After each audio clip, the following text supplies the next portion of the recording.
All right, today on Panda's Kitchen. Hey, hold up. Boy, I'm back. How y'all doing? Today on Panda's Kitchen, it's your boy Kern for that black edition. We making some dumplings. Let's get it.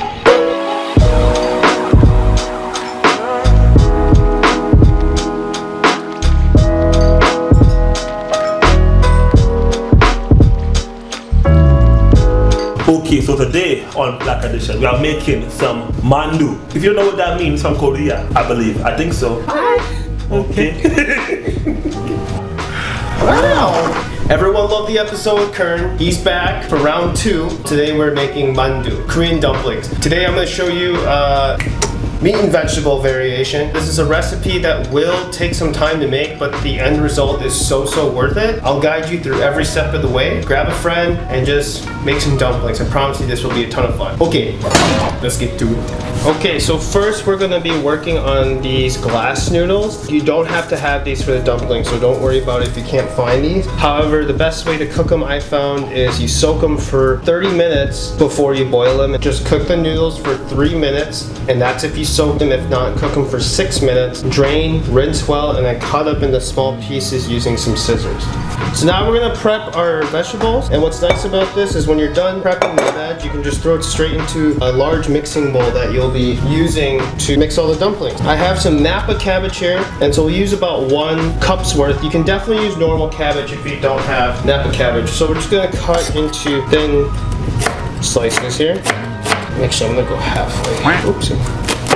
Traditionally, meat in Korea is somewhat of a luxury. In Korean dumplings, you're gonna see other things in the filling to kind of make up the space, but the overall result is still a very rich and delicious dumpling. And here I also have a cup's worth of green onions. Measure this out and save the rest for something else.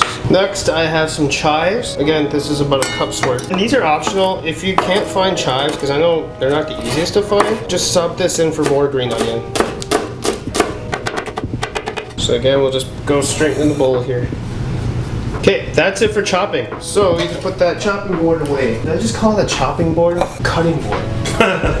Hello. Your meat of choice. I'm using Impossible meat, but traditionally you'll see ground pork. So feel free to use that. This is 8 ounces of tofu. We're just gonna go ahead and rinse the tofu off, and then just gonna crush it up with our hands. Tofu takes on the flavor of pretty much whatever you cook it with. The tofu's there to add volume, and it's gonna make it delightful. This is 1 tablespoon of minced garlic, 1/4 of a tablespoon of minced ginger.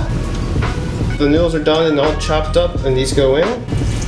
Now, using your hands, just get in there and start mixing this as well as you can.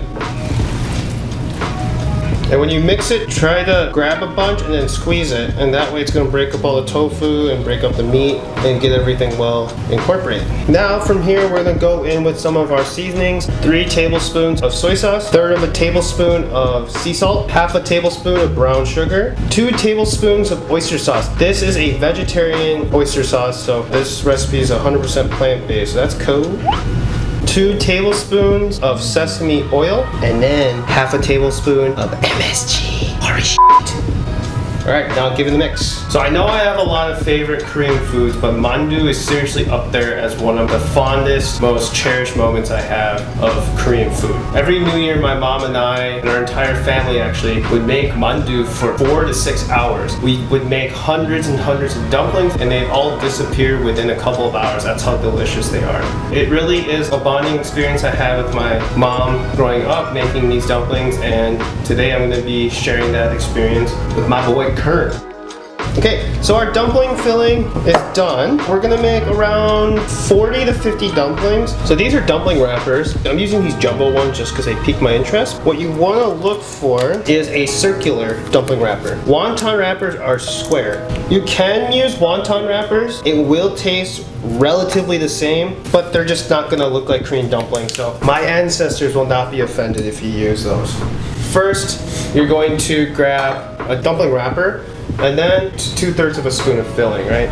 You don't want them too big, otherwise they're gonna blow up. So that's a pretty good start. And then with your finger, Dip it in some water, wet the edges. You're just gonna do half of it. Then you're gonna fold it, just get these right here, the top half like this. With your other hand, just kind of press these edges like this. So this is a very, very basic dumpling. We're just gonna take it one step further than that last one, right? So you're just gonna grab these edges here and you're just gonna kind of tuck them in like this and press. You got that kind of dumpling. So yeah, that's pretty much it. Grab a friend. This really works well with 2 people. So if one person does the filling, the other person does the folding, and you just keep on going until you run out of filling. So, Kan, will you please help me? Yes, let's get going. Okay. Oh, it's making that good Asian food. Oh yeah, bro. That's how you stay woke. You know, people know. Oh, he got an Asian friend? Yes. Yeah, he woke. He eating dumplings? Yes. He woke. He can fold them? Yes. He woke. Alright, so you can cook them 1 of 3 ways. You can steam them, boil them, or pan fry them. Boiling is my personal favorite, which is a little strange, but that's just nostalgic for me. That's what I had growing up as a kid. But if you're gonna steam or boil them, just do it for 6 minutes. And for boiling, it's pretty easy to tell. Once the dumplings float up, that's when you know when they're done. For pan frying, just put a little bit of oil down, fry the dumplings for about 2 minutes, and then splash some water and immediately put the cover on to steam for an additional 4 minutes. To make the dipping sauce, you can go ahead and just use soy sauce. That works perfectly fine. But if you want to go the extra step, here's a quick dumpling dipping sauce that I make. It's just 2 parts soy sauce, 1 part rice vinegar, a half part sesame oil. And then you can add in gochugaru if you want a little spice. But that's pretty much it. Super basic, super simple, and most importantly of all, delicious. So let's just taste test these and see how they turn out. Let's go. Alright, we'll go with the steam first. A little bit of sauce. You can go 1 bite or cut in half first, but I'm a real bitch. Yeah, I don't need no spoon. That's good. Oh yeah? That's good. I'm curious to try the boiled one next. Okay. To kind of get the texture. The boiled and steamed are honestly like very, very similar, but I prefer the boiled one. I'm curious to see, Kern, if you can tell the difference. Yeah, I know for sure from eating the steam one, it had a little more tougher skin. If anything, steam it has a little more drier kind of like, you know, feeling to it in your mouth. Alright, now this one's everyone's favorite. It's the pan fried one. I feel like this is the one that you see more in restaurants. Yes, okay.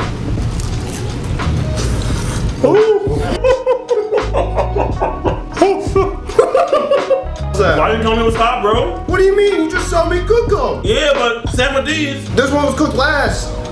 Yeah, you're right. Hey. It was good though. It was good. Alright, out of the 3, which one's your top one, Kern? Even though it had a weird reaction, I would say the fried is good, but I think steam is good as well. But so is boiled. Man, I just like it. To me, boiling is my favorite because it's the easiest to make. They're so moist. Okay. We have this whole plate to demolish. We're gonna do that off screen because we savages. God game. So thanks so much for watching. Hope you like another guest appearance from my boy Kern. Yes, and as always, please like, comment, and subscribe. Thank you. Okay, bye bye. And I will see you next time. Whee!